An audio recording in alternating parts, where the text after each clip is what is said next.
বরগুনার তালতলী উপজেলায় শ্বশুরবাড়ি থেকে আয়নাল মোল্লা নামে একজনের লাশ উদ্ধার করেছে পুলিশ। শ্বশুরবাড়ির লোকেরা তাকে মারধর করেছে বলে অভিযোগ পরিবারের।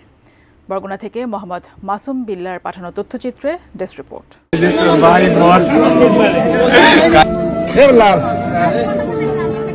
19 মার্চ বুধবার সোনাকাটা ইউনিয়নের দক্ষিণ কবিরাজপাড়া গ্রামের মোস্তফা হাওলাদারের বাড়ি থেকে একটি লাশ উদ্ধার করা হয়েছে।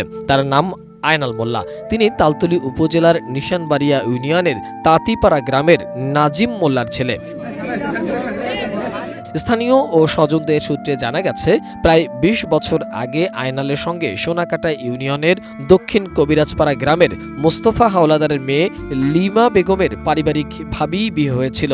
2018 সালে আয়নালের স্ত্রী মিলা সৌদি আরব চলে যান। প্রথম স্ত্রী বিদেশ চলে যাওয়ার 3 বছর আগে বাগেরহাটে মুক্তা নামের একজনকে বিয়ে করেছিলেন আয়নাল। সেই সংসারে তাদের একটি ছেলে সন্তানও রয়েছে। আর সেই দ্বিতীয় বিয়ে নিয়েই স্বামীর সঙ্গে প্রথম স্ত্রী, সন্তান ও শ্বশুরবাড়ির লোকজনদের সাথে ঝামেলা লেগেই ছিল। সব মশার বিরুদ্ধে সুরক্ষা দিতে এলো বসুন্ধরা এক্সট্রিম অ্যারোসল, মশার বিরুদ্ধে এক্সট্রিম সুরক্ষা। এখন পর্যন্ত কোনো আসামিকে গ্রেপ্তার করা হয় নাই। এরা প্রভাবশালী বিদায় বিলায় কোনো গ্রেপ্তার মনে করো পুলিশ কোনো গ্রেপ্তার কাউকে করতেছে না। এই আমরা গরিব বিলায় কি কোনো বিচার পাবো না? আমরা কি বাংলাদেশে আমরা কি কোনো নাগরিক না? আমরা কোনো বিচার পাইতেছি না। ফোন দিয়েছে যে এরকমের আয়নাল ভাই মারা গেছে, তার শ্বশুর বাড়ি। আমি বাসায় দিয়ে আমি ছিলাম ঘুমে, আমি গাড়ি নিয়ে চলে গেছি। যাই দেখি রাস্তায় 4-5 জন লোক দাঁড়ানো। যাই দেখি আয়নাল ভাই রাস্তার সাইডে একটা জালের পাশে ফালানো। জালের পাশে তার গুঞ্জিও আছে দেহের পাশে। তারপর তার পাশে আপনার দেখি সিগারেট, তারপর পানির বোতল, চানাচুরের বোতল, তারপরে আর আপনার কীটনাশকের বোতল, তারপরে পুরোটার কীটনাশক সেইটাও আছে পলিথিনে। সেগুলো সবই আস্তা, কোনো এগুলো খোলে নাই সে, এই পড়ে আছে। তারপরে অনেক লোকজন আসছে, তার গার্জিয়ানরাও আসছে। এই পরে প্রশাসন গেছে, প্রশাসন যাইয়া আপনার লোকজনগুলো যাদের সাথে ঝামেলাগুলো প্রশাসন তাদের নিয়ে আসছে, সবাই এক জায়গা ছিল। পরে প্রশাসন তাদের সাইডে দিয়া থানায় চলে গেছে, লাশ নিয়ে গেছে, থানায় রাখছে সারা রাত। তারপর তো বরগুনা নিয়ে আসছে লাশ। আমরা এই আসামিদের বিরুদ্ধে ফাঁসিছি, আর সরকারের কাছে আমরা বিচার চাই। বেলা 2:30টার সময় আমরা খবর পাই, তাই এই জলা জায়গা 2:30টার খবর পাই, তাহলে এই জলা জায়গা কি আর মানুষে দেখে নাই?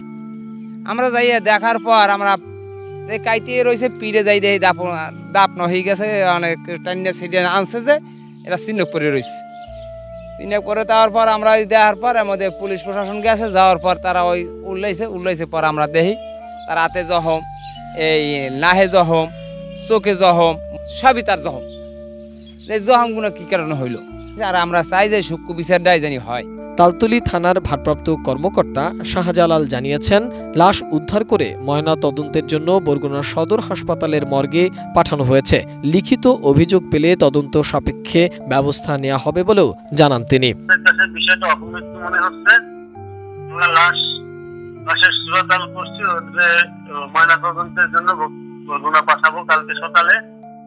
ময়না তদন্তের রিপোর্ট সাপেক্ষে পরবর্তী ব্যবস্থা নেওয়া। মোহাম্মদ সোহাগ বিশ্বাস, ডেস্ক রিপোর্ট, এটিএন নিউজ।